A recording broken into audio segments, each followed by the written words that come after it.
I noticed the envelope immediately. Cream-colored, thick, elegant. Gold lettering catching the early morning sun like it wants to be seen. It sits there in my mailbox, tucked between overdue utility bills and grocery store flyers, looking completely out of place. My heart stutters, not with joy, but with confusion. This is not Vanessa's wedding invitation. I know that because I already received that 1 month ago, or at least I thought I did. Dry autumn leaves crunch beneath my shoes as I rush back toward my apartment, clutching the envelope to my chest as though it might disappear if I loosen my grip. Something about it feels heavy, not just in weight, but in meaning. Inside my kitchen, the silence presses in as I slide my finger beneath the seal. The paper is expensive, textured, deliberate. Someone cared how this would feel when opened. Inside are several cards, a formal invitation, a response card, a full weekend itinerary. My name is printed in flawless calligraphy. Miss Lydia Carter. I trace the letters with my fingertip, smiling without realizing it. Then I turn to the schedule. And the smile dies. I flip through the cards again, slower this time, more carefully, as if reading them differently might change what they say. But it doesn't. I am not listed as part of the wedding party. Not a bridesmaid. Not maid of honor. Not family. Just a guest. The same category as distant co-workers and Ethan's father's business friends. My stomach tightens as I scan the photography schedule. Bride with parents. Groom with parents. Bride and groom with groom's family. Bride and groom with bride's family. Parents and brother. Ryan's. My younger brother is included. I am not. Just 3 months ago, Vanessa sat across from me on my balcony, wine glasses clinking as she laughed about centerpieces and color palettes. We'll find you the perfect bridesmaid dress, she had said, squeezing my hand. Sisters forever, right? Sisters forever. The words echo now, sharp and bitter. My mind drifts backward to childhood. 1 bedroom, 2 twin beds matching floral comforters, glow-in-the-dark stars scattered across the ceiling. When our parents fought, when voices rose and doors slammed, Vanessa would crawl into my bed. We would whisper secrets into the darkness, promising futures where nothing could hurt us. I'll always protect you, she once whispered, her small hand gripping mine. And she did. When a boy in 4th grade pointed at my face and asked loudly what was wrong with me, Vanessa stepped between us without hesitation. There's nothing wrong with her, she snapped. God just loved her enough to take extra time. That memory stings now as I stare at the invitation. What happened to that girl? My hands shake as I call Vanessa. She answers, but her voice is different, guarded, cold. I give her space to explain.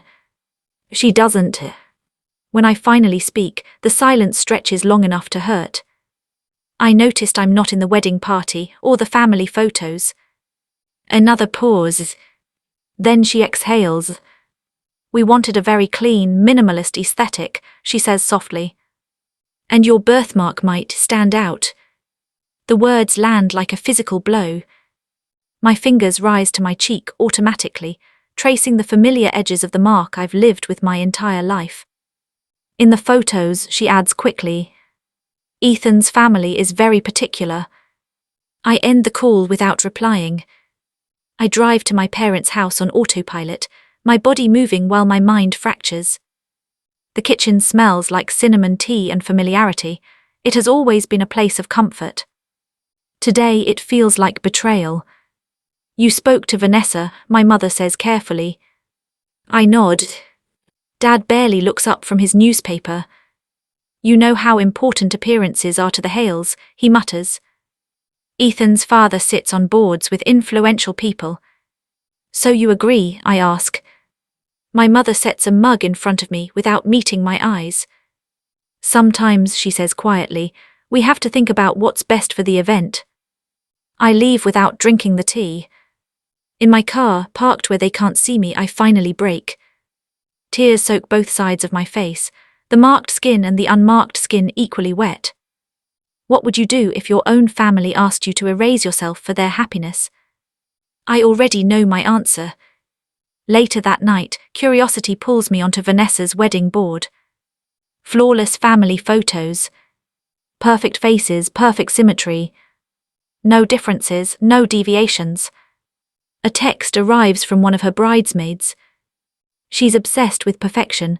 The makeup artist keeps asking about coverage options for imperfections. Coverage. I stare at my reflection in the mirror. The birthmark glows softly in the bathroom light, a deep wine colour against my skin. This mark has shaped my life, where I stand, how I pose, how I smile. And suddenly I understand. They don't want me gone. They want me invisible. That night I make a choice. I RSVP no. I send back a framed childhood photo. 2 girls in plastic tiaras, arms wrapped tightly around each other, smiling without fear. Inside I include a note. Thank you for helping me realize not everyone who calls you family actually sees you. When the mailbox closes, I expect regret. Instead, I feel relief. On the day of the wedding, while bells ring across town, I sit in silence. My phone lights up with missed calls and messages. I don't respond. Instead, I take a photo of myself. No filters, no angles, no apologies. And I post it. It's okay, I don't need to be in the picture. I just thought I was part of the family. By morning, the world has seen it. Thousands of likes, shares, stories pouring in. People like me, people erased. My family calls in panic. They want me quiet again. But I am done shrinking. I speak, I heal, I choose myself. And for the first time in my life, I am fully seen.